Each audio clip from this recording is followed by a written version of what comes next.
So it's basically just like every other WWE wrestling match. I mean, that's pretty much the best way to describe this movie. Like, I mean, this is pretty much the WWF at the time. I know WWE, WWF, pretty much the same thing, but yeah, this is pretty much just a WWF matchup blown up for the big screen.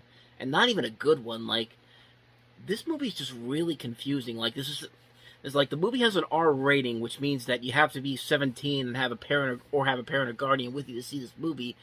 But it's directly aiming for the teenagers, like the 13-year-olds who are going to want to see this movie. And I don't know, it just doesn't work. Like, let's face it, wrestling is it's been pretty much confirmed that wrestling is rigged. I mean, it is scripted, it's rigged, it's pretty much that, but at least watching a wrestling match on TV is fun. This is not. I mean, it's just pandering. It's like trying to find ways to entertain these people that love what they love this so much. It's like when you watch a big screen adaptation of a TV series in theaters. Like, why pay for it why pay for something on the big screen when you can watch it for free, unless the movie is actually good? And this just isn't it, man. And I mean, Hulk Hogan's not a bad actor. I mean, I think he can play a good actor. He was good at Rocky 3. He didn't really have much to do, but at least he was decent at Rocky 3. But this was just like, I don't get it, man. I just don't get what the concept was here. I don't know what they were trying to go with here. I don't know if they were trying to be like a blend of Rocky and the Karate Kid or something like that, but I don't know. It just wasn't there. It just wasn't there for me, and I feel like this movie really, it wasn't a big hit, but it wasn't a big box office bomb. It only cost like $8 million to make, and they made double that back, so I don't know. It just doesn't leave much of an impact with me. I really forgot about it a lot when I saw it a few years ago, so that's just my completely on the cusp thoughts on No Holds Barred. So that's my thoughts on that. Let's go on to the next movie, which is Kiefer Sutherland and Lou Diamond Phillips in Renegades. Always say you gotta trust somebody sometime. My dad used to tell me that when I did, I picked the wrong person. We seem to get along fine, Chief. Okay, gentlemen. What are you, crazy?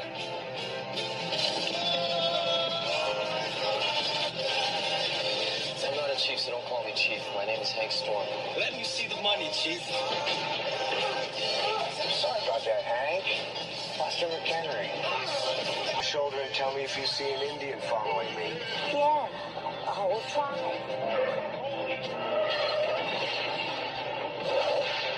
Renegades. Oh, I'm having a good time. How about you? Well, let's just call it what it really is. Die at 48 hours. I mean, this is pretty much just 48 hours, even using the same theme song from 48 Hours, The Boys Are Back in Town. But sadly, it's not 48 Hours. It's not even Lethal Weapon. I mean, we had Lethal Weapon 2 years after this movie came out. And this concept it only works if you get the right people to star in it and the right script for it. I mean, Kiefer Sutherland and Lou Diamond Phillips are great actors, but even they couldn't save this movie from total disaster. It's just not an enjoyable movie. I mean, Lethal Weapon kind of changed the whole concept of an action buddy comedy. And we had Midnight Run the year before, which did this a whole lot, which did the 48 Hours concept a lot better too. But this is just like, okay, let's have the most generic script we can find for this, and it just doesn't work. And it feels like they're trying to be offensive to make a point or something, is to have these like offensive stereotypes in here to try to make a point of something, but it's just not working. Like, nothing's really clicking in this movie like a good movie like 48 Hours or Lethal Weapon can do, or even Midnight Run.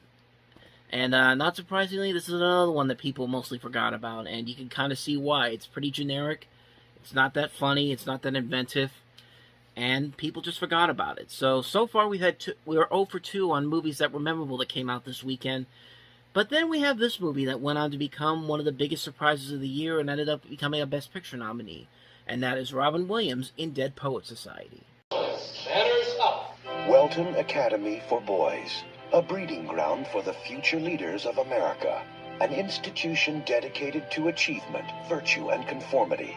A school whose rigid standards are upheld by every single teacher, except one. Come on, Mr. Overstreet, you twerp. Mr. Anderson, are you a man or an amoeba? Language was developed for one endeavor, and that is... To communicate.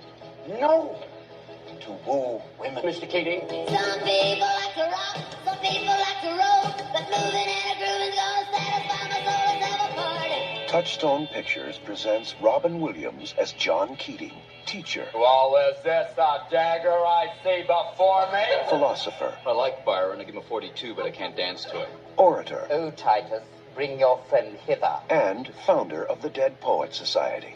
Medicine, law, business, engineering, these are noble pursuits. Poetry, romance, love, these are what we stay alive for. That's beautiful. Sit down, Mr. Anderson.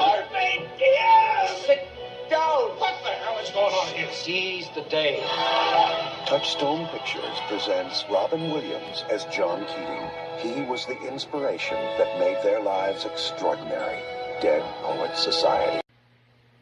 So yeah, kind of like Renegades, this pretty much has a generic plot, but unlike Renegades, there is a lot more to this movie that I do think makes it more memorable than most people give it credit for. I mean, the basic plot of this movie is just your typical coming-of-age, inspiring teacher storyline, but, I mean, there are things about it that kind of make it stand out more, like, for in particular, Robin Williams' performance in here. It's a good performance. I don't think it's his best performance. I don't think it's a performance that was worthy of an Academy Award nomination, like Good Morning Vietnam, which was the last movie he was nominated for before this movie. That was a much better movie that showed him giving a performance, but this is just him.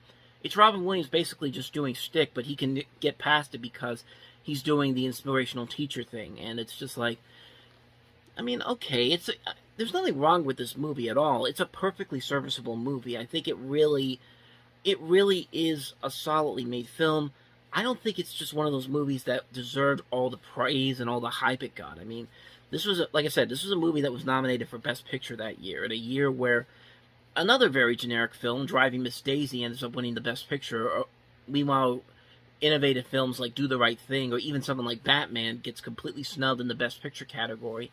But yet this movie does, because it is pretty much just an Oscar bait movie. But like I said, it's not a bad one either. I don't hate this movie. I like it. I don't love it. Like, I like Robin Williams a lot in this movie. I think he does carry the film. I think these performances carry the film. But it is a very generic script. Like, it's very the run-of-the-mill inspirational teacher tries to change the school around type of storyline. And it's been done much worse in other Robin Williams movies. Wait until we get to Patch Adams in about 9 years from now. But, so overall, yeah, I like Dead Poets Society. I don't love it. I think Robin Williams is probably the best thing about this movie, and it's open and limited release this particular weekend, but went on to become one of the biggest hits of the year, and went on to become nominated for several Oscars. Won a best screenplay Oscar for Tom Schulman, who wrote the script for this, which I guess mission accomplished. You won the Oscar, even though this is pretty much just a been there, done that storyline, but that's just my take on Dead Poets Society. Let's move on to the next movie, Nicolas Cage in Vampire's Kiss. There's nothing earth-shattering. He was an ordinary guy, Morning, everyone. looking for an extraordinary love. I'm Peter Love. Rachel. I brought this girl up to my place the other night. It started with a kiss. Really hot. A very special kiss. You wanted her very badly. Yeah. A kiss that could drive you mad. I hate interrupted love affairs, don't you? Yep.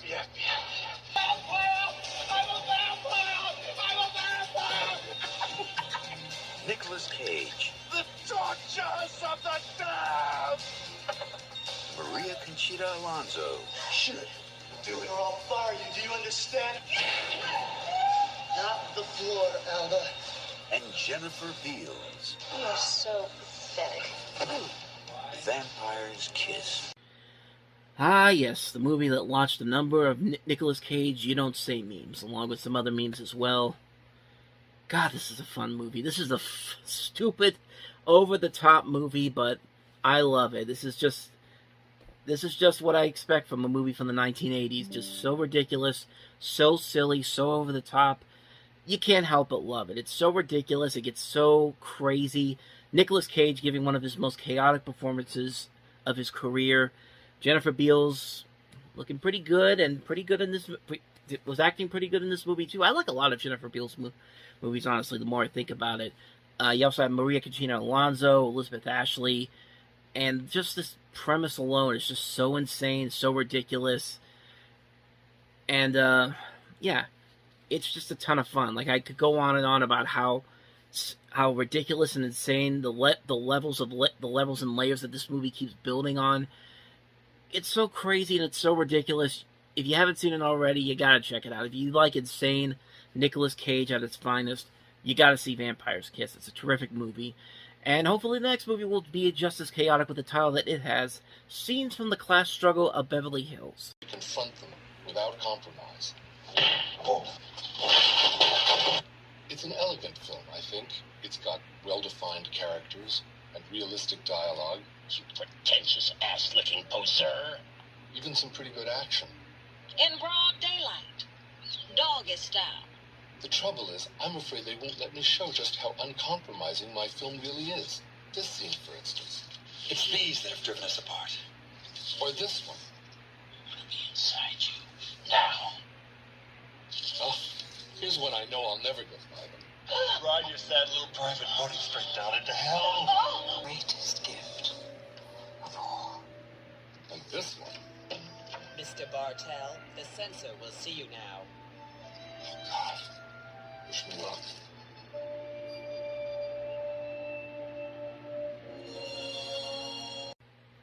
Yeah, not so much. I mean, this is a black comedy. It stars Wallace Shawn, Jacqueline Bisset, Ray Sharkey, Ed Begley Jr., Paul Mazursky, Rebecca Schaefer's in this. That trailer really doesn't sell this movie too well. I honestly haven't seen it, so I can't really comment on it, but it's, I mean, it doesn't really look all that promising to me. It's one of those trailers that I think it's trying to sell you more on something that it probably is. Like How I Got Into College, like, it's having a hard time trying to market itself. Like, who is this movie trying to market to? I mean, watching the trailer for this, I really couldn't tell what they were going for here. I don't know. I mean, I don't know what kind of movie this is. I haven't seen it. I can't really comment too much on it, so there you go. That's my quick thoughts on that one. It doesn't really look all that promising to me, so I probably won't check it out anytime soon. So let's go ahead and move on to the last movie, which is Drew Barrymore in Far From Home. The time has come for Jolene to grow up. I'm not 12 years old anymore. No, you're not. She is about to unlock a secret she's too young to understand. There's this boy here who is so incredibly gorgeous, I just want to die. She knows what she wants, but it's what she doesn't know that can hurt her. Come in, sir. When innocence Have you ever done it? becomes seduction. Are you scared? When friendship Don't worry, Jolene. I'll protect you. becomes betrayal. I trusted you! When love becomes terror.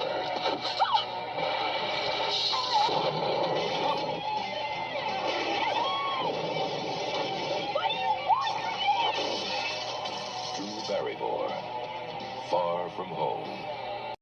Yeah, we're almost done with the 80s. Let's go for some exploitation, even though the person that we're exploiting is a 14-year-old girl. Yeah, Drew Barrymore was only 14 years old when this movie came out, so yeah, very icky movie indeed. Far From Home with Matt Frewer and Drew Barrymore, and I can't really comment on it because I haven't seen it before, but those facts that this was made when Drew Barrymore was still a pre-teenager, and you see in the trailer she's in these skimpy clothes and all that. It's just, I mean, what am I supposed to get out of that? What am I supposed to get out of that? Is how am I supposed to enjoy a movie like this? You really can't. There's really nothing about this movie to enjoy. It's like, because this is back in the 80s. This is back when horror films had to be very exploitive to women and all that kind of stuff, which I mean, we kind of still do that nowadays, but it wasn't anywhere near as bad as it was back then. I mean, you've seen Siskel and Ebert do shows about the exploitation of women in horror movies and how generic most of the horror movies at the time were, but yeah, there's nothing about this movie that looks interesting at all. Like, why do I feel like I need to be entertained by what's going on in this movie here? It doesn't look that good. It looks very ugly in a number of ways. Who really would get enjoyment out of this movie? I mean, this isn't even like, and nothing against Drew Barrymore. I think she's a very good actress, but, and I've seen her, and even before this movie came out, there were movies after E.T. where she was very good in, Irreconcilable Differences, Firestarter. But this just feels like, this just doesn't feel like this doesn't feel like a good career move for her. I mean, this also came out around the time she wrote that book about her addiction to, or her battles with addiction, Little Girl Lost, which, like I said, the book of that came out around the same time, so that probably wasn't helping any favors with this movie. But, yeah, that's Far From Home for you. It's a very icky-looking movie that I probably will not see anytime soon, so there you go. That's my thoughts on that one, Far From Home. They needed Spider-Man to come in and probably save this movie. Even then, he probably couldn't save it. A strange force has entered the galaxy. The future of mankind is at stake. It could only mean one thing. Greetings, Captain. Spock! I do not think you realize the gravity of your situation. The vacation is over. Now, the crew of the Starship Enterprise. Enterprise, are you ready? Is taking adventure where it has never gone before. What are you standing around for? Do you not know a jailbreak when you see one? From the mind of a madman. Hostile force has taken control of our vessel. Mr. Solo, full ahead. Through the center of the galaxy. You know we'll never make it through the Great Barrier. To the final frontier. Fascinating. How often have you done this? Actually, it's my first attempt. Fire the rockets! You never cease to amaze me. Nor I myself. This is the boldest trek of all. Warp speed now. Star Trek V, the final frontier. Mr. Scott, you're amazing. There's nothing amazing about it. I know this ship like the back of my hand. Now, before we delve into this one, I might as well talk about the previous 4 films that came before this one. Star Trek The Motion Picture, I think, is one of those interesting failures. It's not a bad movie per se. I really enjoy it, but you can obviously see a lot of the plot problems with it. Like, it's a very slow-moving picture. It's a movie that you really have to take your time with it to really appreciate it. I don't think everything about it truly works, but there are a lot of elements in there I do like. I don't want to say it's a bad movie in particular, but I don't think it was right where they wanted it to be. Star Trek II, The Wrath of Khan, I don't really need to say anything about that one. That one's a classic. That one really upped the game on what made these movies so unique and so different compared to the TV series. And Ricardo Montalban as Khan. What more do you need to say? Just a great movie overall. Star Trek III: The Search for Spock was all right. Was a decent continuation of the Wrath of Khan, but overall not quite as good as the Wrath of Khan, but still pretty enjoyable. And then Star Trek IV: The Voyage Home was an interesting movie. It's definitely more mainstream compared to the other movies, and it definitely felt like Leonard Nimoy making his... I believe this was his first movie as a director, or did he direct Part 3? I'm not entirely sure. Give me one. Okay, I did look it up. He did direct Star Trek 3. But Star Trek 4 was a big success, not just for Star Trek fans, but also just for bringing in a mainstream audience, and kind of helped revive Star Trek a bit, because not but shortly after that we got Star Trek: The Next Generation, and now we have Star Trek V: The Final Frontier, which brings in William Shatner as a director, and you figure Leonard Nimoy did it twice and it worked very well. Jonathan Frakes, who played Riker in The Next Generation, would have success as a director of the 2 Star Trek films later on in the 90s. So why not Captain Kirk? Why not let him direct a movie? And then we actually saw the movie, and we saw why you should never let William Shatner direct another Star Trek movie. But, yeah, this was a mess. this is still a mess. And some people could blame the writer's strike of '88 because this was happening when the writer's strike was happening back in 1988, which affected a number of movies. But I mean, this movie was just not good. This was not a very good movie. It really did feel like that. How do I put this?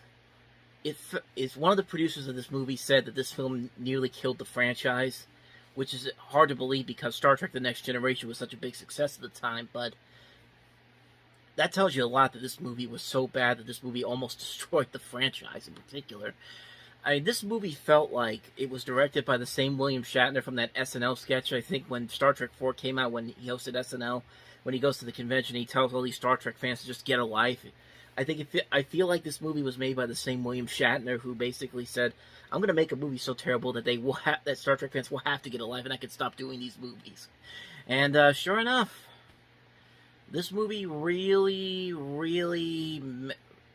did not work out. I mean, it really did not feel like a good movie was being made here, and it's amazing how so many people, including the longtime people who've been with the series, including Gene Roddenberry, Leonard Nimoy, DeForest Kelley, they were all so objected to this premise and the script that it's amazing that Shatner was able to still get them to do this movie. But I guess they figured the movie was going to be a success regardless, but lo and behold, it really wasn't. And I mean, right away, you can kind of see why this movie wasn't successful. I mean, there are parts in here where I get what Shatner's trying to do. There's a great moment where they're sitting around a campfire, and then William Shatner's talking about, Captain Kirk's talking about how because in the early in the movie, there's a scene where he's on a cliff, and he's climbing it, and so he talks to Bones and Spock later on at the campfire and says, "Well, I knew I wasn't going to fall because I know that you guys are with me, and I know that I'm never going to be alone." And he says, like, I've always known that I'll die alone. And you know what? I mean, it's an interesting scene to have for a guy. And it's something that this movie could have easily added on to that, but it's hardly ever mentioned again after this. And I know that some comic books, including, I think Star Trek Generations has a prequel that's not in the actual movie, where it actually delves more into that with Bones and Chekhov. But not in this movie. But I mean, it's an interesting setup here. But when you see what it really leads into, however, it still baffles me why they thought that this scene in particular that I'm about to show you was so important. They go away from that, and then they decide, let's sing a campfire song. Let's sing Row, Row, Row Your Boat. And you wouldn't think that wouldn't be a big deal, but the way it's done in this movie is just... Well, I'll show you what I mean. Watch the clip here, and I'll show you what I mean. Row, row, row your boat gently down the stream. Row, merrily, merrily, merrily, merrily, gently down the stream. Merrily, merrily, merrily, merrily. Come on, Spock. Why didn't you jump in? I was trying to comprehend the meaning of the words.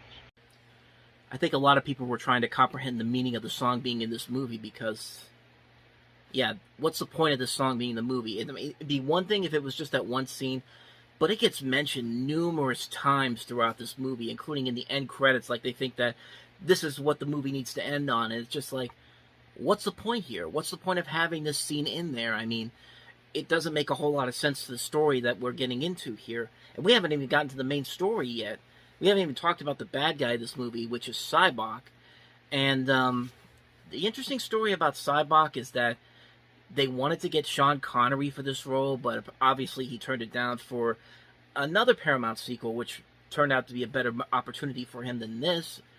And it got to the point where they actually called the planet that they're going to search for whatever it is they're searching for as Shakari. It's literally Sean Connery, but it's Shakari. So that's an interesting thing that I don't know why they did it, but there you go. But the editing in this movie is also really off, too. There are moments here where there's just dead air for, like, several seconds, and somebody will just say something like, "Oh, I could use a shower." And then someone else will go, "Yes, yes." And it's back to, like, dead silence. It's just like, what's the point of these scenes? Like, what are you trying to do here, Shatner? and it's Kirk and Spock talking about that when they're going into the Enterprise and all that. But yeah, there's also another part where they're trying to get away from the bad guys, and they fire these jetpacks, these rockets that take them up into the Enterprise, and you see all these deck numbers, like Deck 53, Deck 54, Deck 64, and then it goes back down to Deck 63, and then Deck 58, and then the numbers just keep going all over the place, and you're thinking, what the heck is going on here? Have we entered like we're entering like a labyrinth or Inception type of thing where just anything could happen? I mean, it just doesn't make a whole lot of sense, and really nothing about this movie makes a whole lot of sense. The bad guy, who really isn't, he's not necessarily a bad guy in this movie, but he has this, basically what they're trying to do here is trying to find God. And they literally say in the movie, they're trying to find God. And it's just like, you're really going to go there, aren't you? I mean, and they talk about it, and even that plan really doesn't work out. But, oh, by the way, I should say this about Cyborg and Spock. They're half brothers in this movie, so, and the way they try to just say that there's a scene where Kirk, Spock, and Bones get caught by caught and put in like a jail cell, and Kirk is just like, I ordered you to defend your ship, and Spock is just like, you ordered me to kill my brother, and Kirk is just like, your brother? There's no way you could have a brother, because I know for a fact you don't have a brother, and Spock is just like, well, no, I don't have a brother, I have a half-brother, and it's just like, you want to fill us in on that? It's just like, nope, doesn't even get mentioned ever again. It's just like, no, they're half-brother. It's just like, okay, how is Cyborg and Spock supposed to be half brothers? They don't even look alike. To be brothers to begin with. It's just like, what is the purpose here? Like, why we have to connect this? This isn't like in Batman where the Joker and Bruce Wayne are connected because the Joker killed his parents in the theater alley in the '89 Batman movie. We'll get to that whenever we get to that movie, but in here, it makes no sense whatsoever, and it just doesn't click. You know what else doesn't click?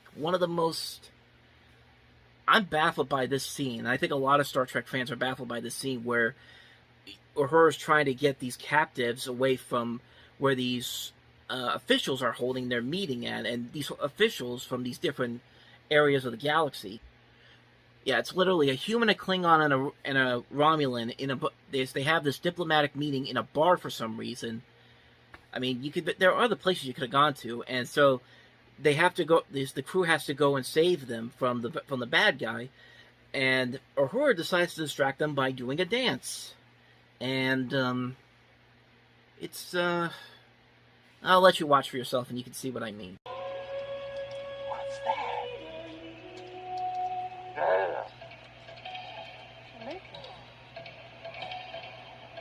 Nick?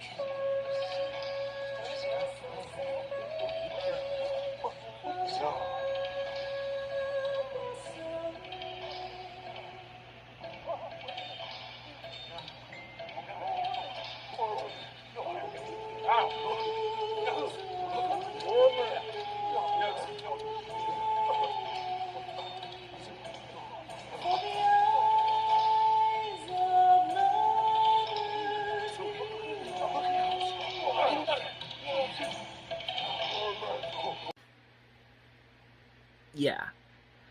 I mean, I'll give it to Nichelle Nichols. She's putting her all into it, and she does have a pretty funny line after they capture him. It's just like, I've always wanted to play to a captive audience, but you notice that the music that she's singing to, that's not her singing voice. That's someone else that they dubbed over, and apparently she got really upset over that. And but at the same time, though, what was the point of that scene really to add to this? I mean, there's no real point to that scene in particular.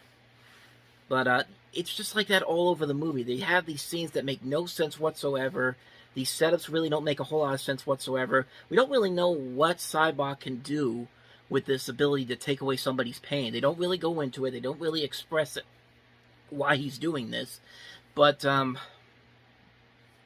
yeah, let's talk about the climax of the movie, because throughout the movie they're talking about how the Great Barriers, there's no way any ship can get through there, because anyone that gets through there has been severely damaged or destroyed. And the ship, when they finally get to the Great Barrier, you're expecting this huge moment for the ship to somehow get through here. And it just goes in there without no damage to the ship whatsoever. The ship isn't even shaking or anything. So, where was the great danger here? Where was the danger in this? And you just got to think to yourself, like, what were they thinking here? It's like, did all the other ships just look at this and go, oh, yeah, I'm just going to go away from that. That looks too scary for me. It's just like, what's the point? Like, what's the point of even doing that? It's just like, it's just so many moments like that don't make a lot of sense. And then they finally get to the creator. They finally get to God, and he's just like, how did you break through the barrier? And Sybok is just like, oh, with the starship. And he's just like, and God's just like, could the ship carry me to carry my will? And Kirk just goes, what does God need with a starship? He's just like, and I felt like that was a scene. I felt like that was something that during the pitch meeting for this, a Paramount executive saw that line in the script and said, hey, Bill, what does God need with the starship? And Shatner probably went, exactly. And that's how it got into the movie. That's my thinking behind that. But no, it turns out this is not the creator. This is actually another villain. And guess who the real villain of the movie is? Sybok. Yeah, they never really explain it. Sybok pretty much just goes, reveal yourself to me. And it turns out the creator removes himself out of there. And it's just another version of Sybok. And it's just like, okay, like, does anyone here really know what the hell's going on here? I felt like Robin Williams in that stand-up special he did a few years ago. At this point, even Caligula's going, what the fuck are you people doing? And so, basically, Sybok sacrifices himself to combat the creature. Kirk sacrifices himself, sending Spock and McCoy back to the ship while Kirk tries to take down the being. And then the Klingon ship that was following them throughout the course of the movie, I forgot to mention that comes back into play, and really that's a scene that's completely unnecessary because they make it seem like this Klingon guy is going to be a villain, but they have a Klingon diplomat on the ship. They could probably tell the guy that, hey, these guys are cool and everything, but never really get to do that. But yeah, that's pretty much Star Trek V, and then they have this message about how maybe God is inside of us, human heart kind of stuff. And the movie just ends with them going back to shore leave, and once again got to finish it with "Row, row, row your boat," which apparently was a huge laugh riot for the people, for William Shatner, who had to end the movie like this. And yeah, this movie is terrible. This is a terrible, terrible movie, and yeah, you could honestly feel like it felt like he was trying to destroy the goodwill that he had with the series. And it just didn't feel like his heart was in the right place for this. Maybe you could say the writer's strike had something to do with it, but you gotta know this stuff, dude. You gotta know this stuff better before you could say, hey, I want to direct this movie. But yeah, Star Trek V is one of the worst movies is the worst movie of this franchise, without a doubt. And at least they were able to rectify it with the last movie they did, the next movie, The Undiscovered Country, but we'll get to that when we get to that in 1991. So that's my thoughts on Star Trek V, The Final Frontier. It's a bad movie. It's definitely the worst of the series. And, yeah, almost killed the Star Trek franchise in general, which is hard to believe, but there was a point when that almost happened. So that's my thoughts on Star Trek V, The Final Frontier.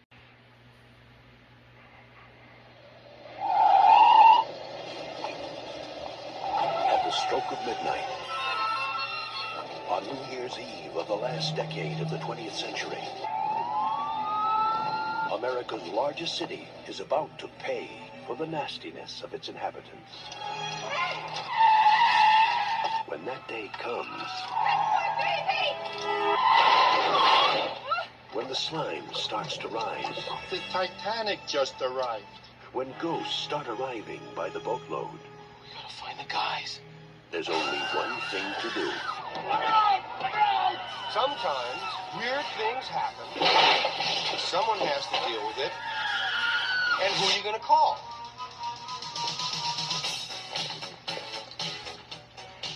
Suck in the guts, guys, with the Ghostbusters. The superstars of the supernatural are back to nuke the spooks. Two in the box. Ready to go. You'd be fast and baby slow. Make some time. Don't put any of those old cheap moves on. No. It's different. I have all new cheap moves. Raise your spirits. If we don't do something by midnight, you will be remembered in history as the man who let New York get sucked down into the 10th level of hell. And kick some slime. Looks like a giant Jello mold. I hate Jello. Oh, come on. There's always room for Jello. Happy New Year. Hose 'em. Ghostbusters 2. You're short, your belly button sticks out too far, and you're a terrible burden on your poor mother. Bill Murray, Dan Aykroyd, Sigourney Weaver, Harold Ramis, Rick Moranis, and Ernie Hudson in an Ivan Reitman film. Ghostbusters 2. We're the best, we're the beautiful, we're the only Ghostbusters. We're back! Who you gonna call? Yes, Ghostbusters 2, coming out 5 years after the first movie did. And the first Ghostbusters movie, there's not really much more you could say about it that hasn't been said already. It's a comedy classic. It's one of the great achievements of the 80s. It's one of the funniest movies ever made. I mean, there's not really much more you could say about it. It's friggin' amazing. It's a great series. I mean, I love it. I mean, that's pretty much all I can say about it. But about that first movie that hasn't already been said already. But Ghostbusters 2 is it has an interesting history behind it because obviously it takes place 5 years after the first movie, and it takes place in between 5 years of the first movie. The timing of when these movies came out, but there was a lot of behind the scenes drama on this movie, particularly involving the shifting at Columbia Pictures, because in '86 there was a new regime over at Columbia Pictures where they hired David Putnam to be the president of the company, and he didn't want to make an expensive sequel to this, despite this being one of the biggest comedy hits of all time at the time. I think it was the biggest comedy hit at the time, and yeah, he didn't want to produce an expensive sequel of this. He favors much smaller movies like Hope and Glory, which ended up becoming a Best Picture nominee in '87. And then he was also behind some of the most notorious bombs of that decade, including the infamous Ishtar, Bloodhounds of Broadway, that kind of stuff. Although he did produce, he was behind The Last Emperor, which went on to become a big hit critically and financially, and actually won Best Picture in '87. But most of his time at Columbia Pictures was not a success. They even made fun of it at the Academy Awards in '89, and so that because of this, the delay in the production and also the reluctance of everybody coming back for the sequel because of the development hell that was being made with this movie, they decided they weren't going to do it for a while. And then when Putnam officially left, they suddenly spit it up and went straight to work. This movie was made within a year of its. This movie was eventually filmed within a year before it actually came out, which it even also had a shorter schedule compared to the first movie, which also was worked on for about a year. So yeah, there's a lot of interesting little theories and situations that happen behind the scenes of this movie. I can't go into it completely right now because I want to get into the movie itself, but it's definitely out there. Look up David Putnam, look up the Ghostbusters 2 production history, and you can see a lot of the issues there. And needless to say, a lot of those issues definitely showed up here in this movie, although I will admit, I do kind of like this movie a lot. Like, I mean, it's really hard not to really appreciate this movie for some of the stuff that it does, even though, yes, it does repeat a lot of the first movie, it does suffer a lot from sequelitis and all that kind of stuff, and, but at the same time, though, unlike the Police Academy movies where it's just like, we're going to keep doing the same stuff, even if it's not going to be funny, there is stuff in here that there is at least effort put into it. There is at least effort put into this movie with the stuff that they do try to do here. It doesn't work all the time. There are definitely moments where it feels forced and feels kind of but yeah, I overall really enjoy this movie. I think because you had the combination of what was going on with David Putnam, the production problems behind the scenes, and then of course you had a writer's strike to deal with. during the making of this movie, you really didn't have a whole lot of time to get this magic again that you had with the first movie. So obviously there was a lot at stake here, because like I said, this is the biggest comedy that came out at that time. This was still about a year away before Home Alone would eventually break that record. And so there was a lot of hype, there was a lot of expectations about where they could go with this, and then this is the end result of it. And, but yeah, like I said, it's definitely a movie that suffers a lot from sequelitis, but there are things about it that I do really like about it. I do like that the camaraderie is still there. Like, the cast is still very good together in this movie, like Dan Aykroyd, Murray, Harold Ramis, Ernie Hudson. They're still great together. They have a lot of fun moments in this movie. And Sigourney Weaver's also very good. Rick Moranis, Annie Potts. I like some of the new additions they have in here. Peter McNichol, Kurt Fuller, Max von Sydow doing the voice of Vigo the Carpathian. And but I'm not gonna lie. There's a lot of problems with the movie. There are definitely a lot of problems with the movie, particularly in the script and sort of the pacing of the movie. I think Nostalgia Critic, when he did Ghostbusters 2, he made a good point about some of the things that he would have changed about this movie in order to make it work a little bit better than it actually does. Let's really look at something here. A big, big problem that could have been fixed. I know I go on and on about things wrong with movies, but let's look at one of the biggest solutions this film could have had. What if the movie started with the court case?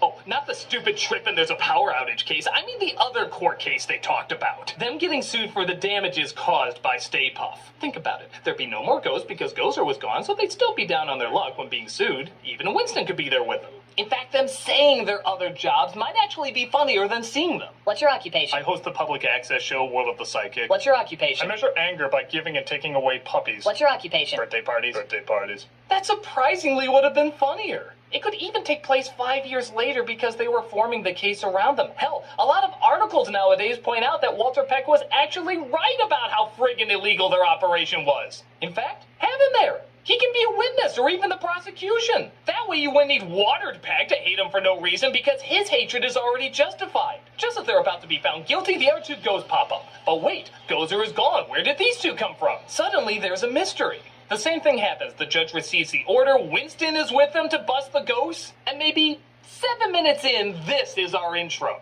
For the beautiful, for the only Ghostbusters. Over a half an hour of bullshit filler gone. And how cool of an introduction would that be?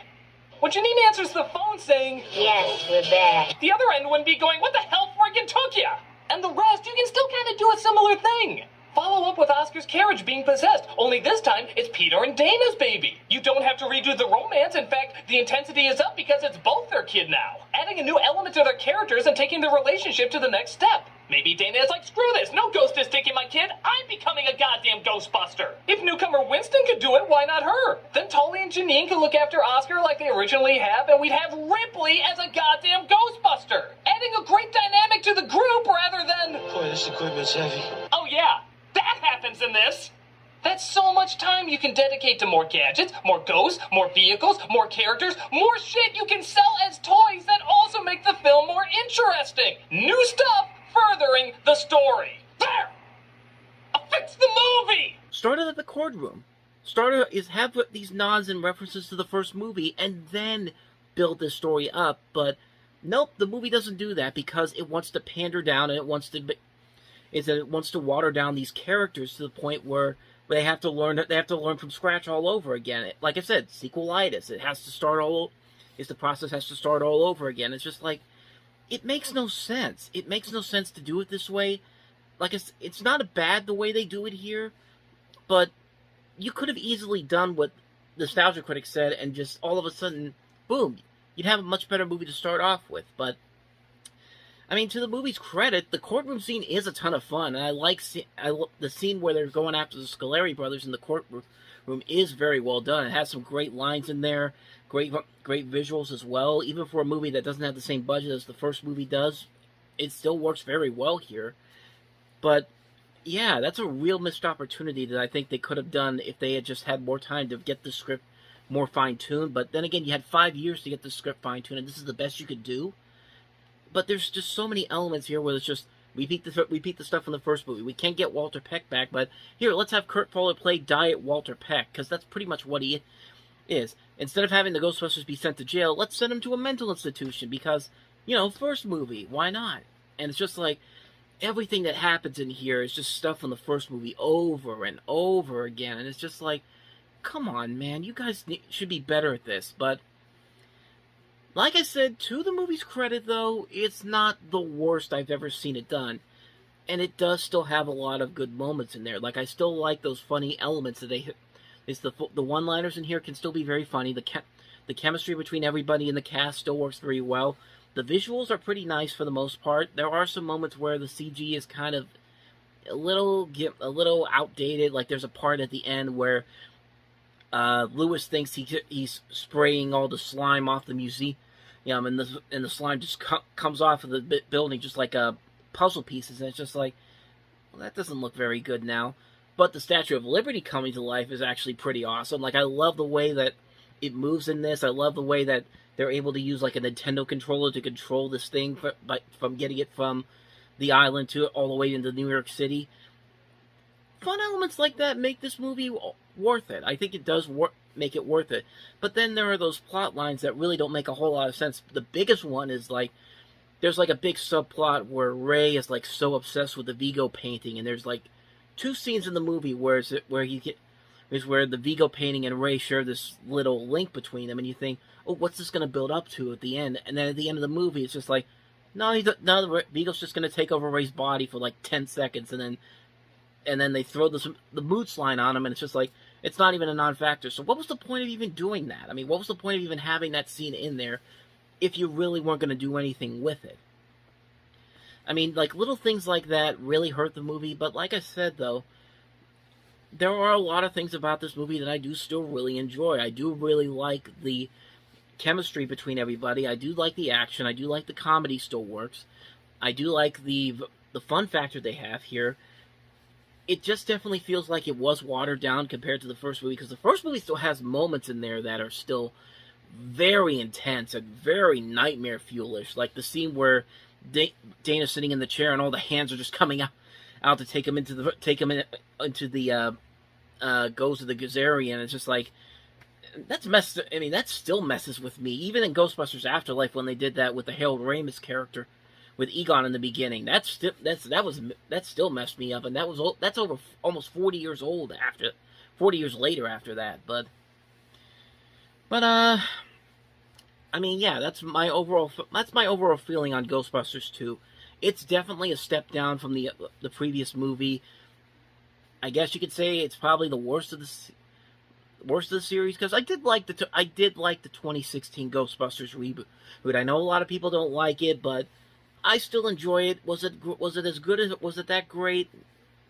I won't say it was, but I still thought it was good enough.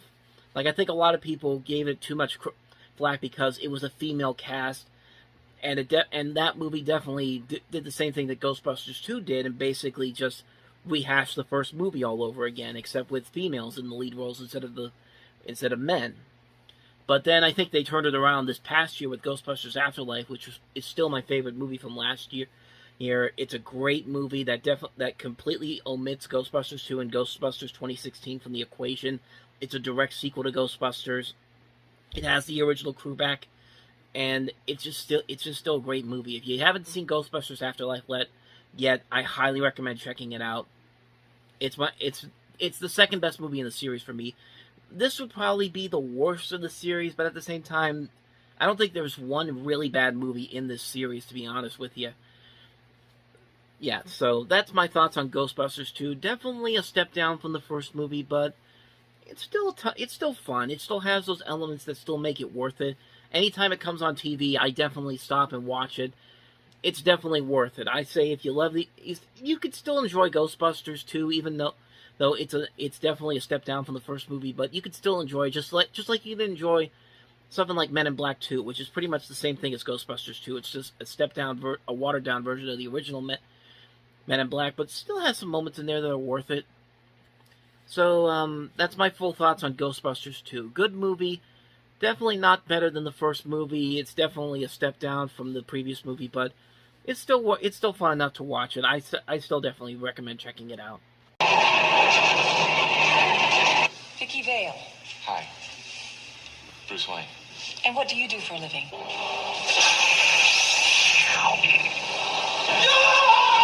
I'd like you to handle this operation personally. Me? Nice outfit. Hold on a second. I can't make it then either. I've got a very important meeting today. Don't kill me! Don't kill me! Don't kill me, man! What are you? I'm Batman. Lieutenant, is there a 6-foot bat in Gotham City?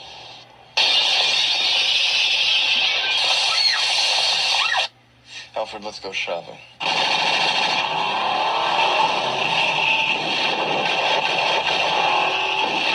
Jack is dead, my friend. You can call me Joker. I feel a little drunk. And you're not anything. Hey, one drink and I'm flying. When you freak terrorizes, wait till they get a load of me.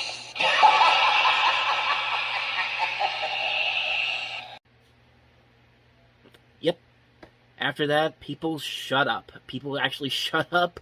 They actually got very excited for this movie, so much so that Batmania was a big thing in '89. People were stealing posters from buses and from bus stops. They were going to comic book stores and buying as many Batman merchandise as they can.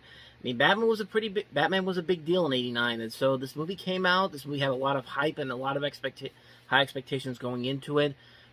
Jack Nicholson, who plays the Joker, was getting paid based off the profits of the movie. I think he was also getting a separate check as well, but I can't be sure on that. Actually, I've got the Wikipedia page right here just to see for myself. He had strict conditions that dictated top billing a portion of the film's earnings, so a portion of them, including the merchandise and his own shooting schedule. So there you go. That's how much Jack Nicholson got. He got a lot of money, and evidently he got a lot of money of this because this was a huge hit. And yeah, it's a pretty damn good movie. It's a pretty damn good movie because it gave us something unusual for 1989. We didn't have this generation now where we have superhero movies coming out all the time, and just most of them have been really good. There have been some that have been not so good. There was a period where it was very hard to find a good superhero movie. You had Superman the movie, and maybe Superman 2, but most of them were not very good. Even the Superman series died out pretty quickly, but Batman was a good movie. Batman was a really good movie. Tim Burton did a great job on this movie. I think he did a great job capturing the dark feel of the series that we haven't seen, of this character that we haven't seen before at this point. Because, of course, this came before Batman the Animated Series, and this was actually inspired by Batman the Animated Series, and then the movies that came after that. And Michael Keaton was really good as Batman. I like his Bruce Wayne. I like his Batman. Man, I like that his Bruce Wayne could sometimes be just as chaotic as the Joker himself. There's that great scene where he's in Vicky's apartment and the Joker comes in and he just starts going crazy. He's just like, "You want to get nuts? Come on, let's get nuts." It's just like, that's a great moment that I feel like was improvised, because even when you look at Jack Nicholson, he's like, "Whoa, this guy is too much." But of course, you got to talk about Jack Nicholson as the Joker, and Jack Nicholson is great in this movie. He's great as the Joker. He has so many great lines in here. Everyone talks about the lines of, like, "You are my number one guy" to Bob, and then him going to his boss's office to kill him, and he's just like, "Jack is dead, my friend, but you can call me Joker," as he comes out with the face for the first time. My personal favorite Joker line in this movie is where they're at the city hall and the mob bosses from all the other parts of I think it's the mob bosses from all the other parts of Gotham. They're trying to say that they've taken control of the Grissom Empire, and then Joker comes out of nowhere. He's just like, there's a scene before that where the mob boss is just like, I saw the contracts. It's a legitimate procedure, and Jack Nicholson comes out and goes, "It is legitimate," and then he's just going off on this speech, and then he's like, It's like time to pay the check, and he just stabs him with the quill pen in the neck. That's a fun moment right there, and I'm sorry I didn't get the quote all the way through. I'm trying to think of this right off the cuff, and I literally completely forgot about it. Now, there are some things here that aren't the best. There are definitely moments that are still very debatable about whether I like them or not. Kim Basinger, I think, did fine as Vicky Vale. She is kind of a damsel in distress in this. She does similar things to, like, say, Kate Capshaw in Temple of Doom. But unlike Kate Capshaw, I think Vicky in this movie is actually much better. She's not just a straight up damsel in distress most of the time. She does help out in the story going through, and sometimes the visuals aren't as great as they should be. But I think that was kind of the point. Remember, this was made during the writer's strike of '88, so a lot of the things that they had to do probably couldn't be done.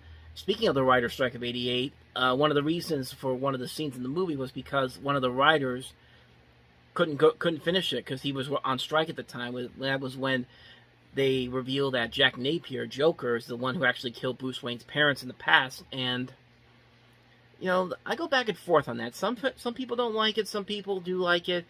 I'm kind of in the middle on it. I think it works for this particular story. I don't think it would. I'm glad they just did it here and they didn't do it in any other movie. So, on the one hand, I like it, but I can see why people could be kind of so about it. But other than that, I had a blast. I always have a blast with this movie. I just watched it again recently so I can get myself ready for the recent Batman movie that came out, and it definitely delivered. It definitely delivered on everything that they wanted. The music is great here. Danny Elfman gives a great musical score to this. The visuals are very good. Sometimes the effects are kind of but again, that's kind of what they had to work with here. They didn't have a whole lot of. They didn't really have a whole lot to work with, considering that this is a $48 million movie in 1989. That's like $300 million today, kind of. So, but yeah, Batman. Not much more I can say about it. It's a great movie. Tim Burton did a great job with it. Everybody did a good job with it. Fantastic movie. I don't think I need to say that you should check it out because chances are you probably have already done it. And I guess that's it. I mean, no studio would be stupid enough to put out another movie against the movie with so much hype. There's absolutely no way another studio could be that stupid to do such. It was a quiet Saturday morning. Lionsgate! Get an arrest! It's Saturday! Professor Wayne Zelinsky was hard at work on his new invention. This thing works. It'll put us right up there with the invention of electricity. That didn't quite work. Did you get the machine to work? A few more bucks to get out. Then something quite unexpected Where are happened. the kids? I haven't seen them since I left this morning. It shrunk the kids. Nick, what happened? It works. Diane, I got something real important to tell you. Are you trying to tell me the machine works? Do the kids know? Well, yeah, the kids know. That's great. It's not that great. Why? I shrunk the kids. And the Thompson kids, too. They're about this big. Threw them out with the trash. What? They're in the backyard. Walt Disney Pictures presents The Last Frontier. Dad can fix us, right, Nick? Sprinklers! I'll tell you, their size. It's a jungle out there. Nicky, get out of there! Help! Now, while the professor is looking for the kids, Just gotta keep our eyes open. they're taking matters into their own hands. I say that hand is ours. They better behave themselves. Something's very weird here. What is it? Earthquake!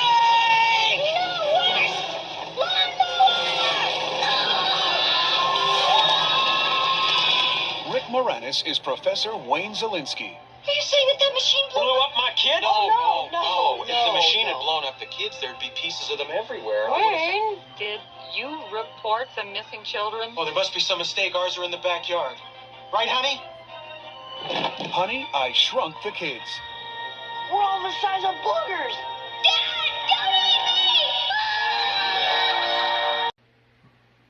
Well, of course, Disney is going to try to step in on Warner Brothers territory, which, by the way, Walt Disney Picture T-shirt. I think it's a coincidence that I'm merely wearing this because that was the next shirt up on that I took out. So, but anyway, Honey, I Shrunk the Kids I don't know why Disney thought that this would be a good idea to open it against Batman. It's kind of similar to opening up Harry Potter and the Deathly Hallows Part 2 at Warner Brothers and then opening Winnie the Pooh at the same day, 22 years later, 2011. But unlike that one, this one actually did work out because Honey, I Shrunk the Kids actually did become a big hit. and no one really saw that coming, so much so that for about 5 years it was the highest-grossing live-action Disney film of all time. And you can kind of see why. I mean, it's a very goofy movie, but at times it can get very intense, like intense in a good way, like intense, like good 80s PG. Yes, this is 80s PG. 80s PG pretty much is way different compared to the PG that we have now. I mean, this is a movie that gets really intense, but at the same time, you're kind of enthralled by it. You're kind of in it. And you can see, and there's a lot of effort going into this movie. This is the directorial debut of Joe Johnston, who had previously done visual effects work on Indiana Jones and 1 and 2. Did some other movies as well, and this was his first movie as a director. And he did a pretty good job with it. I gotta give him a lot of credit for what he was able to do with this project. And it's a ton of fun, too. I like Rick Moranis in this movie. I like Matt Frewer playing the dad of the neighbor. I like these kid actors that are playing the kids in this movie, obviously. I like the visuals in this movie. I like that it feels like a movie that it feels dated for the time, but at the same time, that good kind of dated, where it's just like, yeah, this is what you'd expect from the 1980s, and like, they did a pretty good job making the backyard look scary as a tiny person. Like, normally you wouldn't look at the backyard and be like, okay, that's not scary whatsoever. But then in this movie, it's just like, whoa, they really did a good job of making everything look bigger and scarier and more terrifying than what you would expect. I was never afraid of this movie when I was a kid, but I know a lot of people were, and I definitely can kind of see why. Like, maybe the one moment in this movie that I realize now is probably more terrifying than I could have imagined was the scene at the end where Rick Moranis is eating the Cheerios and the kid falls in and he's about to be eaten by the dad. It's just like, that's messed up. Like, it's like, if the dog didn't bite his leg, that kid would have been dead. That kid would have been dead. It's just like, But, you know what? That's why I love this movie so much. I love that it took chances. I love it wasn't toning it down for anything. I love that they said, let's just go for it. Let's have fun with this concept. And they did. They made a really great movie out of it. A really fun movie out of it. And they put a pretty good Roger Rabbit short at the beginning of it. I used to see it on the videotape for this movie when we used to rent it at the Farmore and Giant Eagle that we used to have here. And I think they actually put it on the regular VHS release in the 90s when they re-released it. Tummy Trouble is a great short. It's one of 3 Roger Rabbit shorts. And I was debating whether or not I should go deep into these shorts or not, but I will say that Tummy Trouble is a very funny short. It's a very funny short, well animated. It's everything you could expect from a Roger Rabbit short, just like the one from the beginning of Who Framed Roger Rabbit. It's a great short. Yeah, and packaged with Honey, I Shrunk the Kids, this would have made a great double feature package here. So the time has come when a student must question. I know you don't believe in fighting, but this isn't exactly fighting, you know? Not exactly ping pong either. When a teacher must let go. Miyagi always train, but for tournament, cannot. When a conspiracy is planned. You said that if I beat this LaRusso kid in the All Valley tournament, that you give me 25% of your new dojo. When a trap is set. You know how to front sweep? Not really. Do you know how to sweep? Of course. Or like this. And left the side. Right. No joke. I need your title. You don't enter, that affects my financial future, Daniel. Get it? You think you can rely on that crane crap? Last time you weren't fighting this. Mr. Miyagi loves you. He has faith in you. This guy wants to break you. Humiliate you. Stomp you into the ground. I'm sorry if you don't like it, but I got problems, and if you're not going to be part of the solution, don't give me a hard time about it. Now, the man must make a choice, and the kid must become a man. You are going to defend. You're getting in that ring. What am I doing? First he suffers, then he suffers some more. Ralph Macchio, Pat Morita, a John G. Avildsen film, The Karate Kid, Part 3. Yeah, coming off the last 2 Karate Kid movies, which were gigantic hits in 84 and 86, especially the last one, The Karate Kid Part 2, which actually made more money than its predecessor did, this was a major step down from the previous 2 movies, largely because it basically just rehashed a lot of elements that the Karate Kid movies had already done beforehand. I mean, the main villains are basically the same guys from the first movie. The situations are basically the same thing from the last couple of movies. there's no real sense of danger in this one. Like in the Karate Kid Part 2, there was a legitimate sense of danger and intensity of whether or not Daniel was going to actually be able to get through what he was going through in that movie. But in this one, it just felt like they were just making a sequel to just make a sequel. It's a movie that suffers a lot from sequelitis. And, yeah, everyone pretty much forgot about it, which is interesting because this is John D. Avildsen, who also directed Rocky, and Rocky 5 the next year would have kind of a similar impact, similar situation to what the Karate Kid Part 3 had, in terms of rehashing the same stuff from the previous movie, definitely being a major step down from the previous movies. But, yeah, Karate Kid Part 3, it's not really a bad movie, honestly, but it's definitely a major step down from the last two movies. This is a movie that's just kind of but it suffers a lot from sequelitis. I mean, I would say it's the worst Karate Kid movie, but the next Karate Kid that came out 5 years later definitely would change that, but we'll get to that when we jump into 1994. So, that's my thoughts on the Karate Kid Part 3. Let's move on to the next movie, and that is Dennis Quaid starring as Jerry Lee Lewis in the biopic Great Balls of Fire.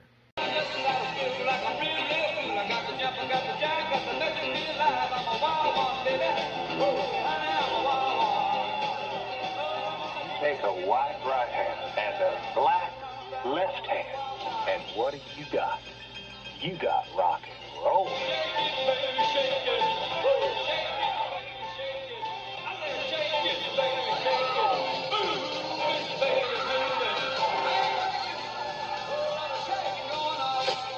I am the king. I am a God-given talent. Well, this here is my cousin, Jerry Lee Lewis. You'll probably know him from that Black Brother Shakin' song. Kill him. I shine like gold when I play that piano. And I'm saying I'll play my guts out.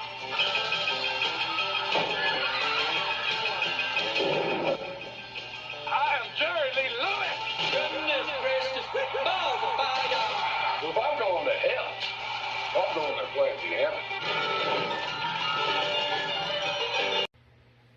Well, I mean, to the movie's credit, Dennis Quaid really gets into this role of Jerry Lee Lewis, and he's actually one of the best things about this movie, him and Winona Ryder, but the rest of the movie itself is just kind of your typical generic biopic. They try to romanticize something more controversial that should have been presented here, but it's not really it's not a bad movie. It's just mostly a forgettable movie. It's a movie that I think could have been done a whole lot better if they had just picked a simple route that they wanted to go to. But other than that, though, this is just a pretty forgettable movie. The only thing that really makes it memorable is the fact that Dennis Quaid really gets into this role. He's really good in this movie. So is Winona Ryder.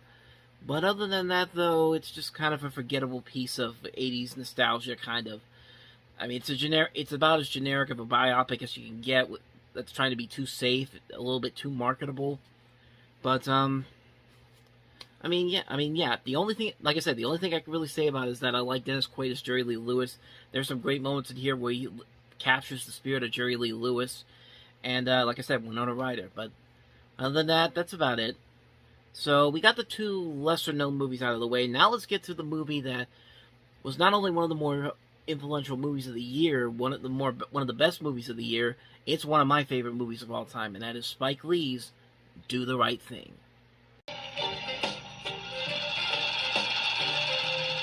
Ooh-wee. It's gonna be a scorcher today. Universal Pictures presents a new film from Spike Lee. Good morning, Miss Mother Sister. Now, Mookie, don't work too hard today. The man says it's going to be hot as the devil. I've been here 25 years. LaSalle's famous pizzeria is here to stay. Trust me. Mookie, the last time I trusted you, we ended up with a son. I know you can't stand it. You can't stand it. Hey, Sal, I'm looking to brothers on the wall here. You want brothers on the wall? Love. Get your own place. You can do what you want to do. What I tell you about that noise? What I tell you about them pictures? You talk some brother talk to him. You the man. No, you the man. No, you the man. No, you the man. The first time you turn your back, boom. Right here, man, in the back. Y'all take a chill. You like to sign a petition to boycott Sal's famous pizzeria? Hear me, what you ought to do is boycott that no-good barber that messed up your head. And that's the double truth. Fight the power. Fight the power. I'm out neighborhood, on my side of the street. I can't even hear myself think. From Spike Lee, director of School Days, and She's Gotta Have It. Good people, please. If we don't stop this, and stop it now, we're going to do something we're going to regret for the rest of our lives. Doctor? Come on, what? Always do the right thing. That's it? That's it. I got it. I'm gone. Well, Spike Lee had directed 2 movies prior to this, School Days and She's Gotta Have It. This is the movie that really put him on the map. This was the movie that garnered the most critical acclaim, the most, and is considered by many as one of the best movies of the decade, one of the best movies of all time, and it's also one of the most influential movies of its time. And like I said, it's one of my favorite movies of all time. Like, even nowadays, race is still such a touchy subject. Do the Right Thing manages to show that there's a problem with the way the world is, and that there are ways to fix the problem, if people actually took their time of how to fix these problems. On top of that, Spike Lee, I think, does a great job mixing in a good strip, talking about the problems of the world, and how our main characters cope with these problems, and adding in this unique directing style that he would later use in his other movies. The dialogue feels very real. It's not afraid to speak the truth. It uses language that is common even to the world today. Like, take the scene where Mookie and Pino are just talking over a machine or just having a conversation. It's fascinating to listen to, and it feels like an honest conversation that you would hear in real life. I like that Lee also creates very, very likable characters that can be seen in real life in this movie. In this film, there are no real bad guys or good guys. They're all regular people. Mookie is one of the film's strongest characters. Unlike other people, he thinks about things before he does them. He's aware of the problems in Brooklyn. And when he realizes that something bad is about to happen, he'll, as the title and one of the other characters played by Ossie Davis puts it, do the right thing. The rest of the cast in this movie is great. You have Danny Aiello, Ossie Davis, Ruby Dee, Bill Nunn, Rosie Perez, Giancarlo Esposito, John Turturro, Samuel L. Jackson has a cameo in here, as does Robin Harris and Martin Lawrence. Just a great cast coming together for this. I like the visual style that this movie also has. Right from the beginning of the movie, where you have the opening scene where Rosie Perez is dancing during the opening credits, you can already tell you're in for something really special when it comes to this movie. I also like how the movie, it makes you question stuff. Like, it makes you question things that are going on in there, especially towards the end of the movie, which a lot of people even still question to this very day. There are still people that ask Spike Lee whether or not Mookie did the right thing or not, and I've gone on about what I thought about it. I personally felt like he was doing what he needed to do. Yes, Mookie realizes that there will be no good in going in after Sal, because if Sal and her sons had died, that would mean more trouble for the town and for the community. By throwing the trash can through the pizza shop window and luring the people to destroy the shop, he saves their lives, which in turn may have destroyed the pizza shop, but it saves their lives as well. It's like when a town has a huge tornado and your house is destroyed, but when you find out your family is alive, that makes up for it. A building can be replaceable, but a life isn't. That's how I saw it. I thought Mookie did what he had to do, and in turn, I thought he did the right thing. That's just how I saw it, and I know a lot of people have theories about whether or not they still is if he did do the right thing. And like I said, even Spike Lee has had that question asked of him a number of times, but that's just my thinking about it. It might not be what he was thinking, but that's just my theory about it. But either way you look at it, Do the Right Thing is a very important movie that still has a lot of subject matter that appeals to what we go through, what a lot of people go through today, and a great one as well. It provides a lot of entertainment value over a very touchy subject, mixes in great characters, a good story, a thrilling climax, and a really unique visual look that's just, it stands the test of time. Like, it's still a movie that still holds up to this very day. It's still a powerful movie where the issues can still be looked at even today. It's a great movie. It's Spike Lee's best movie, no question about it. It's also one of my favorite movies of all time. Spike Lee's Do the Right Thing. That's one of those movies you have to see, man. You just gotta see it.